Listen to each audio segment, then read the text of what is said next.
इलाज हो रहा है वो दिखाइए। पुराना इलाज क्या दिखाइए, छाप देगा मीडिया खराब है और बदनामी दीजिएगा क्या हमको? इलाज हो रहा है ठीक ठाक? क्यों रिपेयर क्या हम रिपेयर करने के लिए आए हैं क्या? कौन कौन सा दवाई अवेलेबल नहीं है आपके पास? हमारे पास जैसे C50 नहीं है सर, C50 नहीं है, पिप्रासिलिन नहीं है। ये तो मेन दवाई सब है। नहीं तो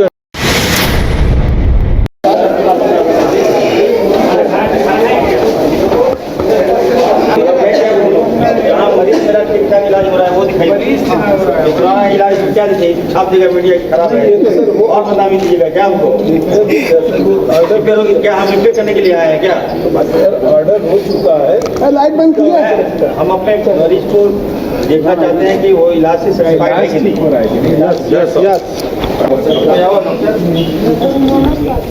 आते हैं ना डॉक्टर साहब, इलाज हो रहा है ठीक ठाक? क्यों इलाज हो रहा है? इलाज दिखाओ जी, कौन दवाई है? कौन सा दवाई पड़ा है? दवाई तो चल रहा है इनका। आईवी क्या क्या चल रहा है? कौन है यहाँ? क्या दे रहे हैं आईवी में?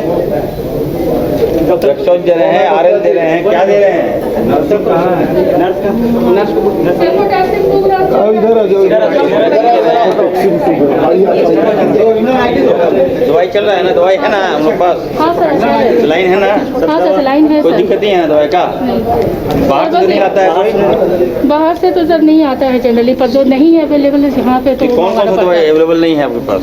हमारे पास जैसे C50 नहीं है सर, C50 नहीं है, पिप्रासिलिन नहीं है। ये तो मेन दवाई सब है। नहीं तो एंटीबायोटिक तो है ना आपके पास, तो जरूरी थोड़ी कि वही वाली चलाएं। तो हाई स्पेक्ट्रम सेटिट्रेक्सिन चल रहा है, ये सब है सर। देखिए 80% दवाएं अवेलेबल हैं कि नहीं वो हाँ बताइए। वो है सर, 80% अवेलेबल है सर। बाकी सब्स्टिट्यूट अगर कोई दूसरे डॉक्टर लिखते हैं तो उसको हमने मना किया, वो ऑर्डर निकाला हुआ है, वो इम्प्लीमेंट होगा जो नहीं हो रहा है कहीं पे।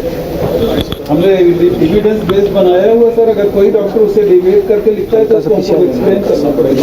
आपने ऑर्डर निकाला, ऑर्डर कॉपी है? हाँ है सर, दिखा दीजिए। आप बता दिए, सर्कुलेट कर दिए सारे पेशेंट जितने लोग हैं जाके दवाई देते हैं, सब बाहर डॉक्टर तो बाहर से दुकान लेने के लिए बोलता है।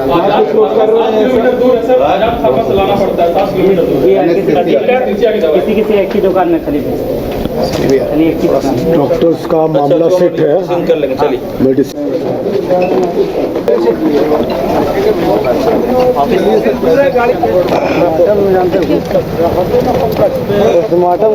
स्वास्थ्य मंत्री इरफान अंसारी आज रिम्स के ट्रॉमा सेंटर पहुंचे हुए थे, जहां कई विभागों का उन्होंने निरीक्षण किया और बहुत सारे दिशा निर्देश देते हुए नजर आए। साथ ही कुछ कमियां मिलने के बाद जो है उन्होंने कई जो अधिकारी वहां मौजूद थे, डॉक्टर्स मौजूद थे, उन्होंने फटकार भी लगाया। और उसके बाद वो पुराने रिम्स की अगर बात करें जो कि ट्रॉमा सेंटर से ही रास्ता होकर जाता है, वहाँ पर गए, वहाँ पर भी कई विभागों का निरीक्षण किया, लिफ्ट देखा कि लिफ्ट खराब है, उसके साथ साथ कई विभाग के जो शीशे टूटे हुए थे उसको लेकर भी दिशा निर्देश दिया गया है। और क्या कुछ दवाइयाँ यहाँ पर मौजूद है, क्या कुछ दवाइयाँ नहीं है, इसको लेकर भी दिशा निर्देश उन्होंने दिया। उनके साथ सचिव अजय कुमार भी थे, उन्होंने भी बहुत सारे बातों को कहा है।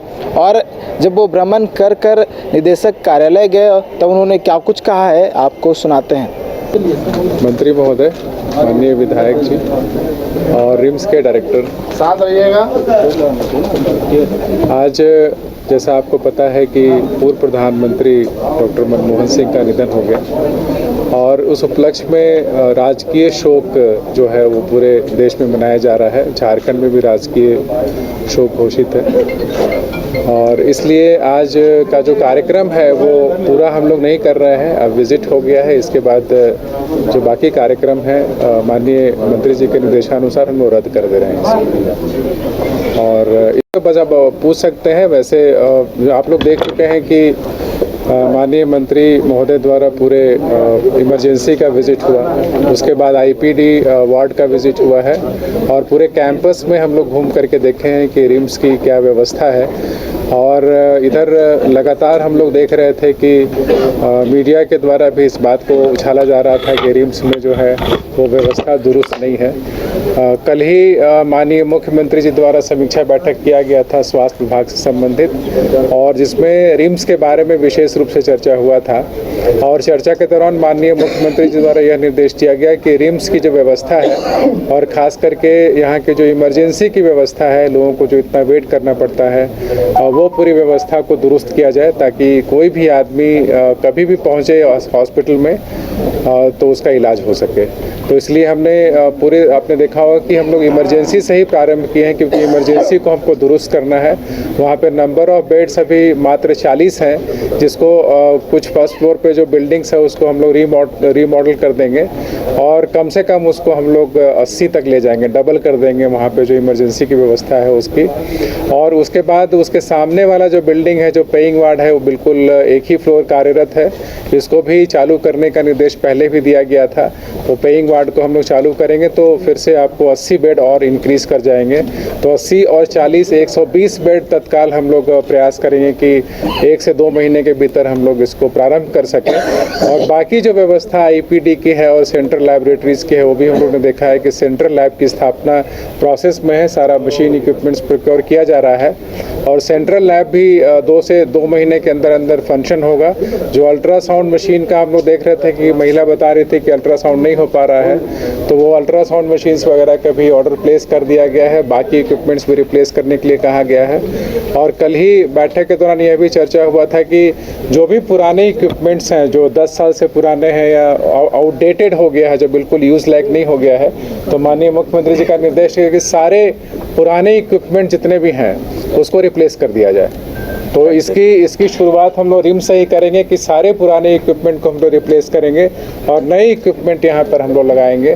तो आप देखें कि आने वाले समय में जो यहाँ पे व्यवस्था है उसको दुरुस्त करने का हम लोग प्रयास कर रहे हैं और इसी के क्रम में आज ये विजिट। सर, चूंकि रिम्स पर लोड काफ़ी ज़्यादा है, एक और अतिरिक्त रिम्स 2 बनाने की तैयारी चल रही है। ये ऑलरेडी माननीय मंत्री जी और मुख्यमंत्री जी पहले ही घोषणा कर चुके हैं और ये कैबिनेट से इसका सैंक्शन भी मिल गया है। जो रांची में एक और मेडिकल कॉलेज हॉस्पिटल की स्थापना होगी और वो रिनपास में जो जगह है वो चिन्हित कर लिया गया है। तो उसमें वहाँ पे हम लोग एक और अतिरिक्त मेडिकल कॉलेज रिम्स 2 कह लीजिए या जो भी मेडिकल कॉलेज का नाम होगा, रिम्स 2 ही अभी बात चल रही है, तो उसकी स्थापना वहाँ पे माननीय मंत्री जी का भी कहना है कि उसको रिम्स 2 हम लोग करेंगे। तो रिम्स 2 की स्थापना के लिए वहाँ पे ऑलरेडी सैंक्शन है, 1078 करोड़ का स्कीम सैंक्शन हो चुका है, तो 500 बेडेड बनेगा।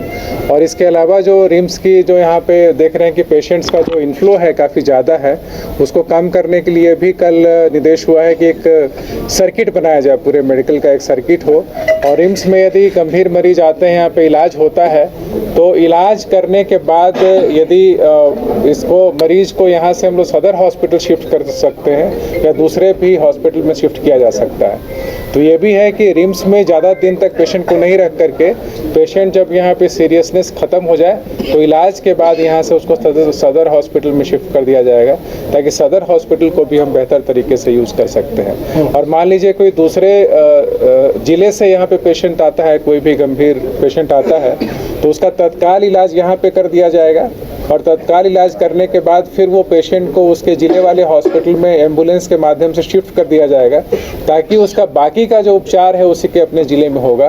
तो इससे क्या होगा, पेशेंट को भी काफ़ी सहूलियत होगी, क्योंकि यहाँ रहने से उसके परिवार वाले भी रहते हैं, तो ज़्यादा खर्च का बोझ भी आता है और ज़्यादा दिन तक रिम्स पे लोड भी बढ़ता है। तो इससे रिम्स में जो नंबर ऑफ़ पेशेंट्स है वो भी कम होगा और जो जिस ज़िले में है उनको इलाज वहीं पे उस ज़िले में हो सकेगा। तो हम लोगों ने देखा है इसको, इनफैक्ट देखिएगा तो पूरे राज्य भर में जो डॉक्टर्स की संख्या है होनी चाहिए 37,000 के आसपास, लेकिन वो 7,000 डॉक्टर हमारे पास ही मात्र है, तो 30,000 का शॉर्टेज है।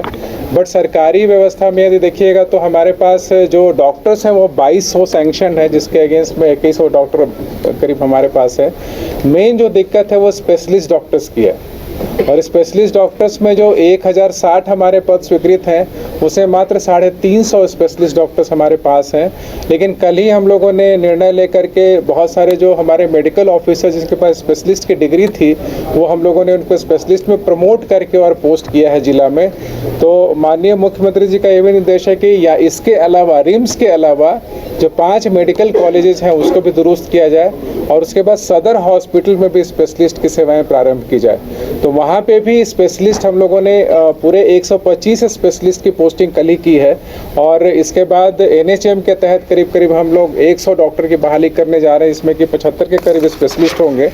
तो वो पूरा स्पेशलिस्ट का जो कमी है वो धीरे धीरे दूर करने का प्रयास कर रहे हैं, लेकिन पूरे राज्य में ही स्पेशलिस्ट डॉक्टर्स नहीं है हमारे पास, तो इस वजह से हम लोग को दिक्कत हो रही है। और आने वाले समय में जब शोक का जो हम लोग का दिवस है और एक सप्ताह के करीब हम लोग जो कह रहे राजकीय शोक है, ये इसकी समाप्ति के बाद तुरंत ही हम लोग जनवरी में एक बैठक माननीय मंत्री जी की अध्यक्षता में यहाँ पे करेंगे रिम्स में।